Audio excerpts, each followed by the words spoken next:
Bismillahirrahmanirrahim. Assalamualaikum warahmatullahi wabarakatuh. Selamat pagi semuanya. Mudah-mudahan dalam keadaan sehat walafiat ya. Baik, sebelum kita mulai, alangkah baiknya kita berdoa dulu agar kegiatan kita hari ini berkahi dan memberikan manfaat kepada kita semua. Silakan ketua kelasnya untuk dipimpin, Pak.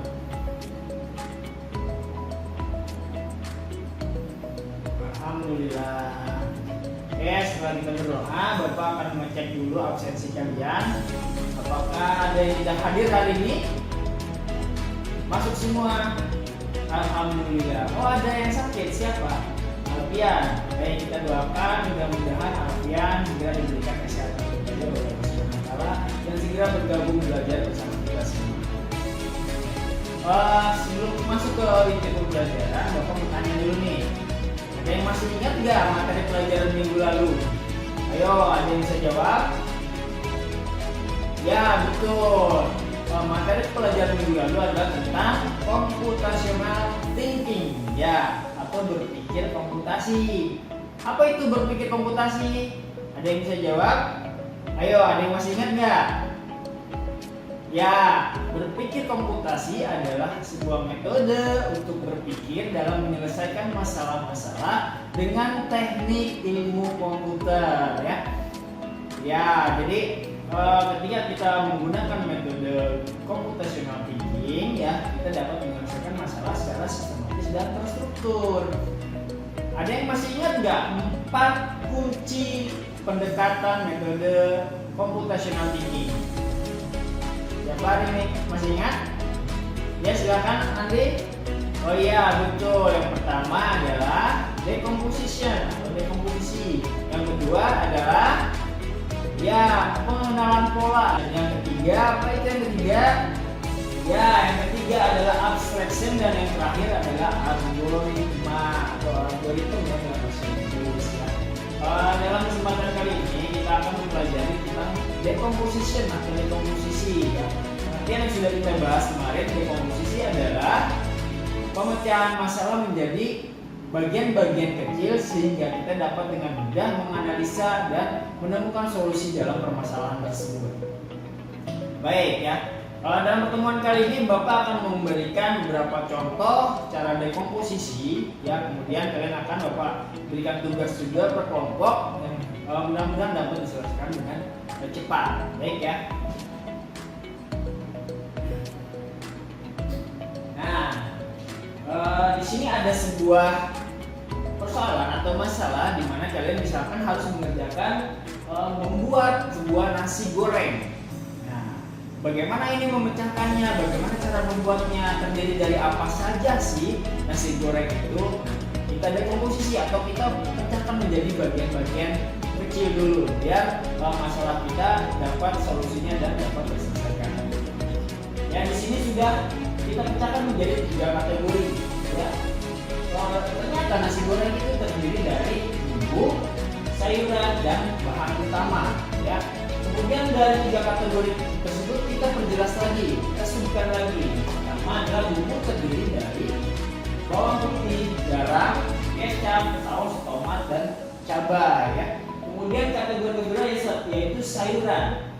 Sayuran terdiri dari di sini ada sawi dan kubis. Kemudian ada bahan utamanya yaitu nasi dan telur ya, nasi 1 piring dan telur.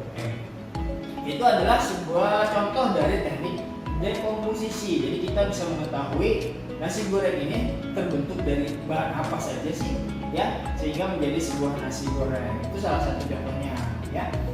Oke, kita juga bisa mendekomposisi misalkan pembuatan kue tiaw, misalkan pembuatan apalagi yang paling sering makan apa coba? Ya, misalkan pembuatan somai dan lain sebagainya ya. Kemudian ada contoh yang kedua.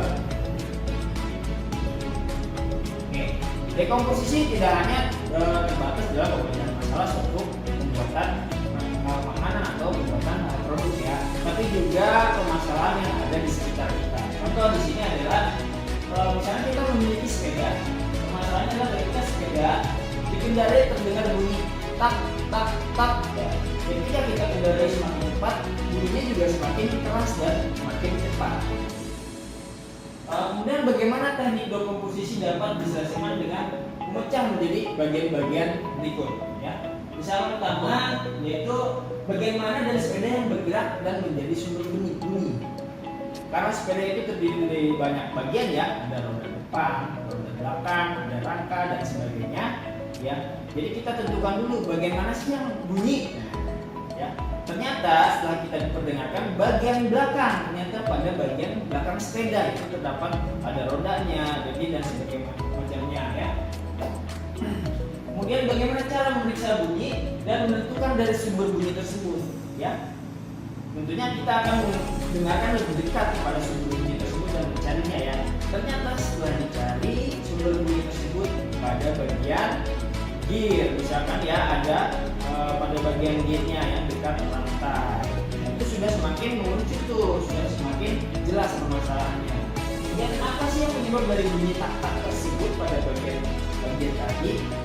Ternyata dalam gear itu terdapat baut yang sedikit longgar.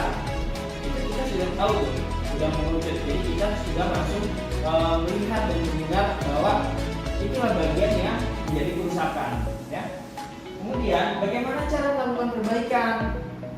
Gimana coba? Kalau misalkan bautnya kendor berarti kita harus ya mengencangkannya, tentunya dengan sebuah alat ya, misalkan pakai obeng ya, misalkan pakai obeng. Setelah kita kencangkan, kemudian pertanyaan selanjutnya, bagaimana cara memeriksa bahwa perbaikan sudah dilakukan dengan benar? Ya, ketika sudah dikencangkan, kemudian kita periksa juga apakah sudah benar atau belum. Dengan cara apa? Betul, dengan cara kita mengendarinya lagi sepeda tersebut apakah masih bunyi atau tidak ya. Jadi selesai itu persoalan dengan cara dekomposisi. Sampai sini paham apa yang Bapak jelaskan? Ada pertanyaan apa tidak? Silahkan bila ada yang ingin bertanya. Paham semua? Alhamdulillah kalau paham semua. Baik, kalau paham semua, selanjutnya Bapak akan kasih tugas nih. Tapi pertama kalian buat kelompok dulu, karena di sini ada 20 siswa. Kalian buat satu kelompoknya 4 orang ya. Oke, jadi ada 5 kelompok. Oke. Tugasnya kalian tuliskan di kertas satu lembar dan tugasnya adalah membuat perbandingan dekomposisi, membuat nasi goreng dan kue tiaw. Ya. Jadi kalian buat dekomposisi dari nasi goreng dan juga kue tiaw, dan kemudian kalian bandingkan apakah ada perbedaan, apakah ada persamaan dari dekomposisi tersebut. Ya, Bapak kasih waktu 10 menit pada kalian, ya, dikerjakan sekarang, nanti Bapak akan cek kalian semua.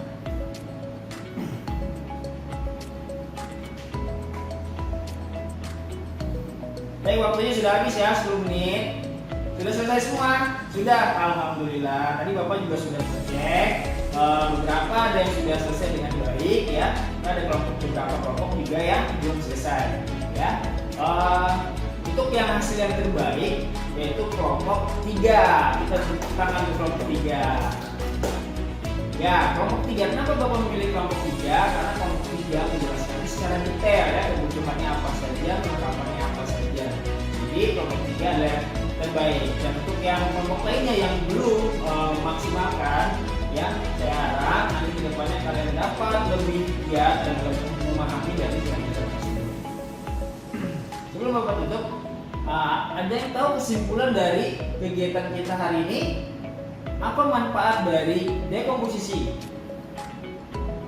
Ya, betul. Dengan kita mengetahui cara dekomposisi, kita dapat menyelesaikan masalah dengan lebih baik ya, dapat menganalisa masalah dengan lebih baik. Oke.